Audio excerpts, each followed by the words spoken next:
Un film qui rime avec vie et brutalité. Hey, what's up tutu, j'espère que vous allez bien. On se retrouve aujourd'hui pour une toute nouvelle vidéo et surtout une toute nouvelle critique. Nous allons parler du film Les Complices, un film de Cécilia Rouad qui sortira le 12 avril 2023.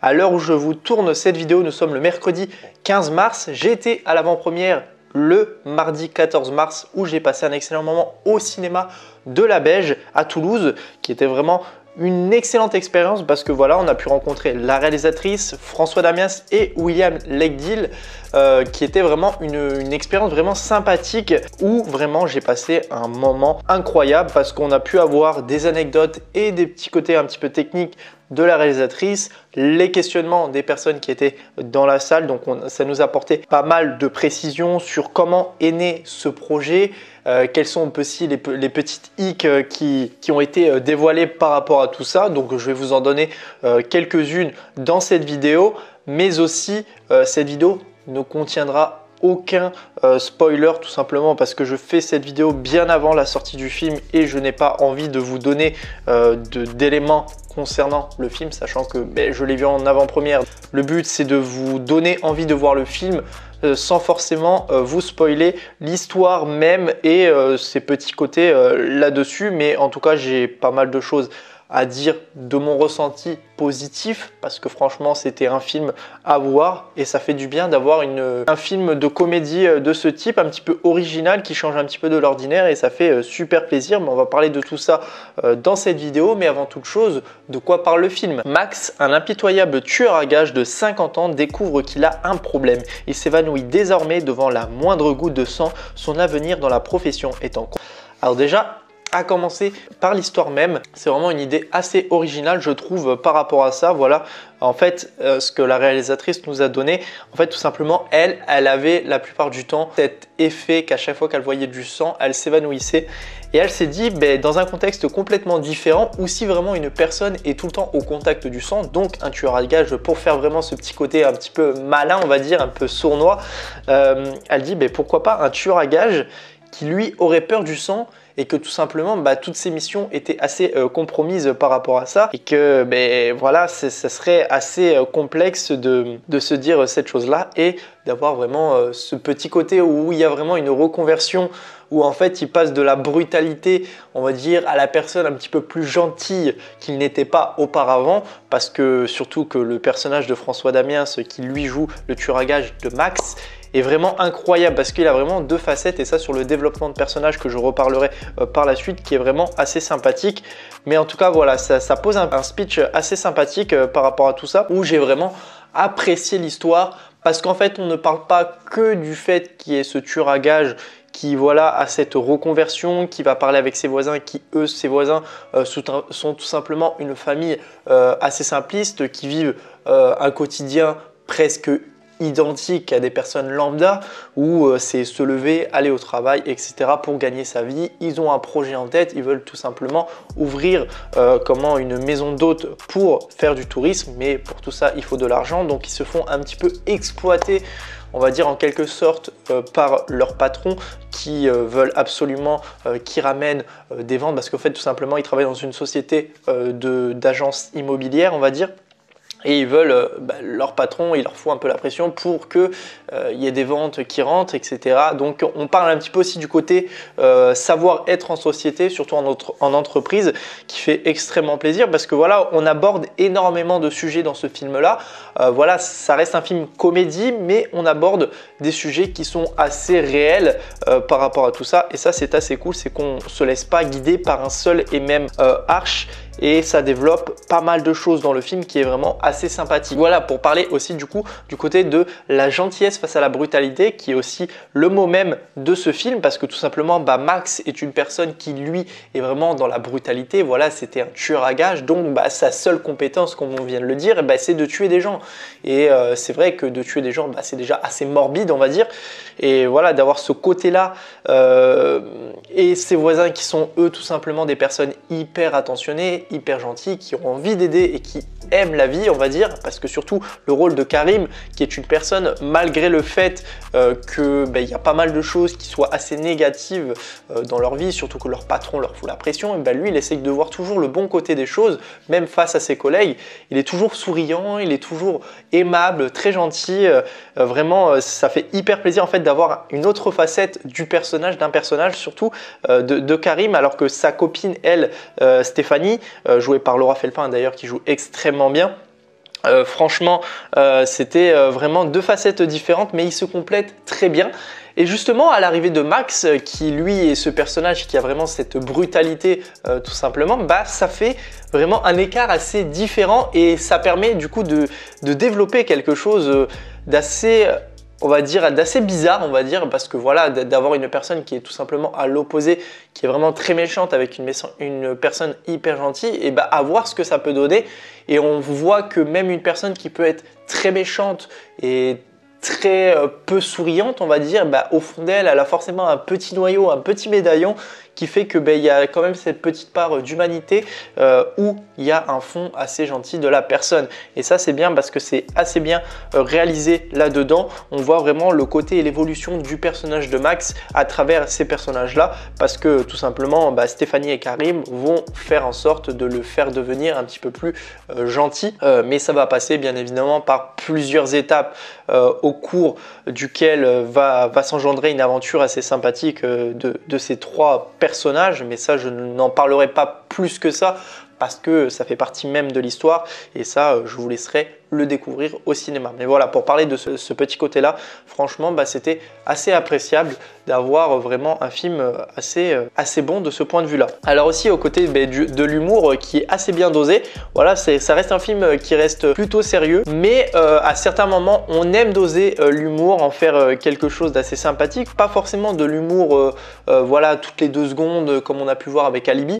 Tout simplement là on a de l'humour, mais voilà, c'est à très bonne dose. C'est pas énormément d'humour, c'est pas peu d'humour. On a vraiment assez bien dosé l'humour dans le film que je trouve assez cool. Franchement, c'est même de l'humour où voilà, on va dire c'est même pas fait exprès en fait, tout simplement.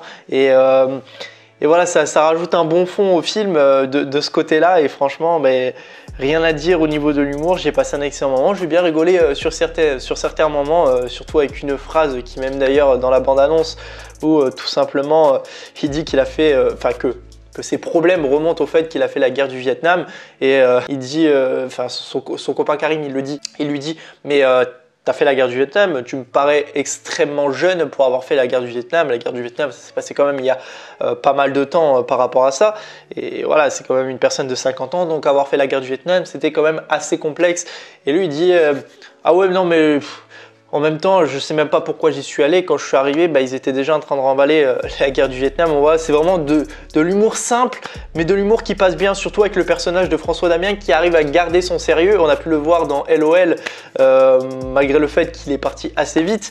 Mais c'est un personnage qui reste simpliste dans ce qu'il a envie de faire, dans son humour. Et même on l'a vu au niveau de l'avant-première, quand j'ai été le voir, voilà, il a ce côté où il a envie de faire rire, mais sans forcément forcer. Et ça, dans le film, c'est assez remarquable parce que il garde en fait ce côté qu'il a en dehors des films pour se le faire à lui-même. Et ça, c'est plutôt intéressant. Du coup, pour reparler aussi d'un sujet aussi qui est bien présent dans ce film, c'était du coup le savoir-être en société, surtout en entreprise, tout simplement parce que le personnage de Karim et de Stéphanie travaillent dans la même entreprise, je ne sais plus comment elle s'appelle l'entreprise, c'est une entreprise d'immobilier où tout simplement il y a Karim, lui est au standard et Stéphanie est à l'accueil et ils ont tout simplement des coups de fil à passer toute la journée. Lui, Karim, doit essayer de récupérer de la clientèle pour en fait donner à son patron pour qu'il lui récupère des ventes, etc. etc. Enfin, tout simplement, le personnage du patron, alors je ne sais plus joué par qui est vraiment tout le temps dans son bureau, qui est là à juste vouloir donner cette pression à ses employés pour qu'ils se bougent, à leur trouver ce genre de choses. Donc ça fait un petit peu le côté cliché, mais c'est vrai qu'en entreprise, c'est assez réel d'avoir ce côté où tu as vraiment cette pression, où tu es un petit peu bouffé par ton patron, même des fois quitte à te dire de plus aller au travail tellement que c'est oppressant. Et dans le film, pareil avec l'évolution de Karim en tant que personnage, que je reparlerai dans le développement de personnage qui arrivera juste après. Et Karim, en fait, c'est une personne, comme je vous ai dit, il est hyper gentil, hyper tendre, et au fur et à mesure du film, il va commencer à devenir un petit peu plus rude, pas forcément méchant, mais voilà, se dire que de plus se faire bouffer par le monde, et ça serait extrêmement bien. Et ça, c'est plutôt assez intéressant de ce côté-là. Du coup, pour parler ensuite du développement des personnages, voilà, en fait c'est tous les personnages parmi du coup Karim, Stéphanie ou encore Max tueur à gages, qui évolue très bien dans le film, qui est vraiment hyper intéressant. Voilà, en fait, on va dire ils s'auto-développent tous ensemble. En fait, on va dire que Karim va développer un petit peu Max, et Stéphanie aussi va développer Max, et Max va développer tout simplement Karim et Stéphanie de ce point de vue-là. Et ça, c'est assez cool parce que c'est un développement assez bizarre, mais assez bien fait. Voilà, c'est que par le dialogue, par les actes, ils vont essayer de s'interchanger tous ensemble, et ça, j'ai trouvé ça plutôt intéressant de ce côté-là. Et comme on parle tout simplement des personnages, mais surtout des acteurs, François Damiens qui joue super bien, comme je vous ai dit, vraiment, il a ce côté où il reste simple dans le film avec son humour propre à lui, son côté que j'adore. Franchement, c'est un acteur que je n'ai pas beaucoup vu moi dans des films, mais là le voir dans celui-ci, franchement j'ai grave apprécié, sachant qu'il faudrait que je voie le film L'Arnaqueur, dans lequel il avait joué et qu'il avait remporté un prix au César dans un second rôle.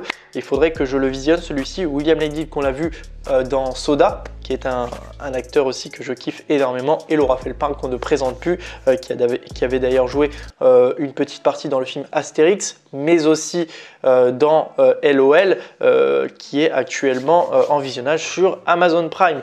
Donc voilà, vraiment des acteurs qui forment un duo assez sympathique que j'ai vraiment apprécié. D'ailleurs, c'était même pas ce que la réalisatrice nous a dit, que c'était pas les acteurs qui devaient être choisis de base. Alors je sais plus qui devait jouer le rôle de Max, mais en tout cas le rôle de William, c'était Jamel Debbouze qui devait jouer le rôle de Karim dans celui-ci. Mais en fait ces deux-là, en fait, le personnage de Jamel Debbouze, enfin l'acteur Jamel Debbouze, devait jouer avec un acteur avec qui il avait envie de jouer, et tout simplement ces personnes-là se trouvent, enfin surtout le personnage qui devait jouer Max, se trouvait tout simplement hyper jeune, hyper vieux pour jouer ce rôle-là. Il a absolument refusé par la suite, et la réalisatrice du coup a tout simplement eu un déclic et s'est dit c'est ces personnages-là, ces acteurs-là que je veux pour le film.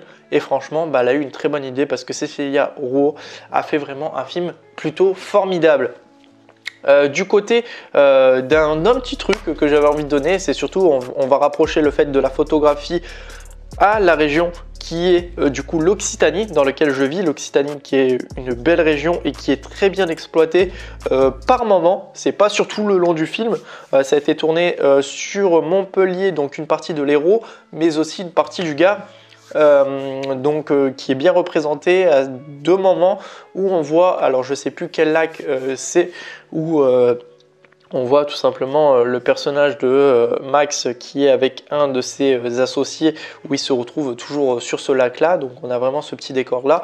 Et une autre photo que je vous mets à l'écran, qui est vraiment sympathique aussi, où on voit l'autoroute en fond. Alors je crois que c'est l'autoroute qui doit rejoindre Narbonne, si je ne me trompe pas, sur la route qui va en direction de Montpellier. Donc vraiment très très joli, et ça fait super plaisir d'avoir du coup des paysages de ma région. Ça fait encore chaud au cœur de voir qu'on a une belle région Occitanie. Et vraiment au niveau de la photographie, c'était plutôt agréable d'avoir ces beaux plans qui sont vraiment assez sympathiques. Côté musique, alors une musique qui n'est pas forcément hyper présente, mais quand elle est présente, je trouve ça assez angoissant en fait de l'écouter. Voilà, surtout qu'ils la mettent à des moments où voilà, ça bouge un petit peu plus, où il y a vraiment ce petit côté un petit peu polar, mystérieux. Que j'aime beaucoup, vraiment la musique, je sais plus qui a réalisé la musique, mais en tout cas c'était vraiment une musique assez prenante, qui était pas tout le temps présente, mais qui était assez prenante quand elle était mise dans le fond des scènes. Franchement, c'était assez agréable d'entendre cela. J'avais forcément bien apprécié cette écoute. En tout cas, pour revenir à une petite conclusion concernant ce film, je peux que vous le conseiller à découvrir, d'aller visionner ce film le 12 avril au cinéma. N'hésitez pas à me dire dans les commentaires quand vous aurez visionné le film, qu'est-ce que vous en avez pensé. Ça m'intéressera énormément de voir tout cela dans les commentaires. N'hésitez pas à liker la vidéo, la commenter, la partager, surtout vous abonner. On se retrouve très prochainement pour une toute nouvelle vidéo. Allez, salut tout le monde, peace!